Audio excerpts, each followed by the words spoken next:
Hello, welcome to a new video. आज हम लोग डिस्कस करेंगे एक ऐसे शख्स शख्स के बारे में जिसका नाम हम लोग बहुत ज़्यादा सुन रहे हैं ऑफ लेट।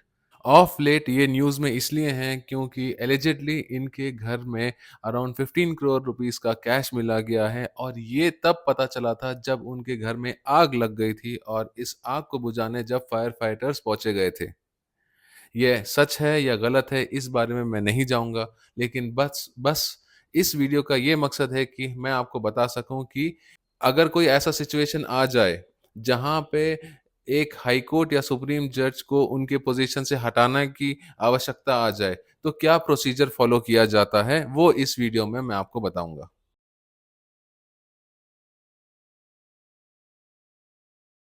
जो पोस्ट हाई कोर्ट जज की होती है और जो पोस्ट सुप्रीम कोर्ट के जज की होती है, वो एक कॉन्स्टिट्यूशनल पोस्ट है।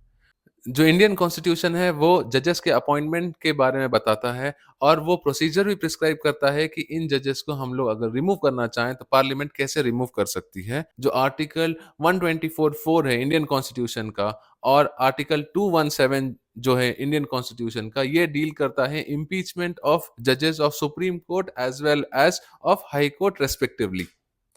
इम्पीचमेंट विथ रेस्पेक्ट टू जजेस क्या होता है? इम्पीचमेंट कब नेसेसरी हो जाता है या इम्पीचमेंट के ग्राउंड्स क्या हैं? इंडियन कॉन्स्टिट्यूशन बताता है कि आप इम्पीचमेंट प्रोसीडिंग्स तब मूव कर सकते हैं जब एक जज का प्रूव्ड मिसबिहेवियर हो या इनकैपेसिटी हो। जब हम प्रूव्ड मिसबिहेवियर की बात कर रहे हैं, सबसे ज्यादा इंपॉर्टेंट वर्ड है वो है प्रूव्ड। अगर एक मिसबिहेवियर है उसका भी सब्सटैंशियल प्रूफ होना चाहिए। वो प्रूव होने के बाद ही एक particular person who is sitting as a जज उनको आप इम्पीच कर सकते हैं। जो दूसरा ग्राउंड है वो है incapacity. Incapacity can be mental incapacity as well as physical incapacity. When I say incapacity, it means that a person who is presiding as a judge, he is not able to discharge his responsibility as a judge because of his physical fitness or because of his mental illness.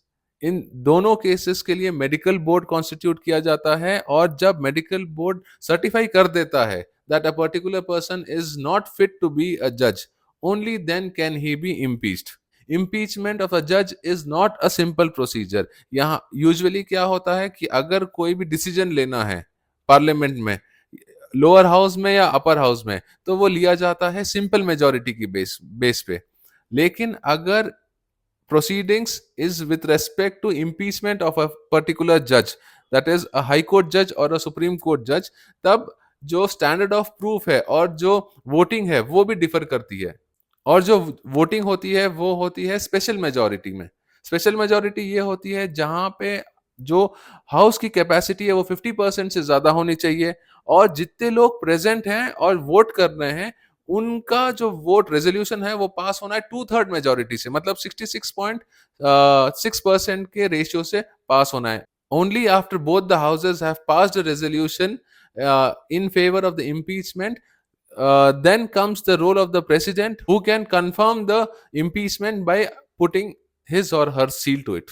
अब आपने देख लिया है कि ये process बहुत ही complex है। क्या वजह हो सकती है इतना कॉम्प्लेक्स प्रोसीजर रखने के लिए या इतना higher standard of proof? Main reason ये है कि एक पर्टिकुलर इंस्टीट्यूशन को रन करने के लिए independently it is to be ensured कि इन जो ऑफिसर है, जो जज है, वो बिना डरे या बिना दबाव के काम करे।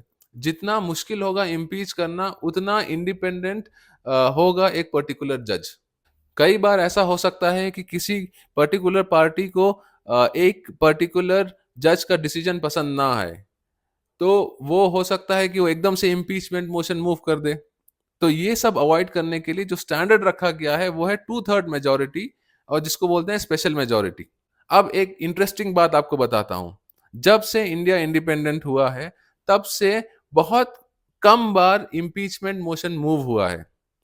टू बी वेरी प्रिसाइज 4 से 5 बार ही मूव हुआ है। लेकिन आज तक कोई भी हाई कोर्ट के जज या सुप्रीम कोर्ट के जज को इम्पीच नहीं किया गया है। तो ये था इम्पीचमेंट का प्रोसीजर इंडियन कॉन्स्टिट्यूशन में जो प्रोवाइडेड है।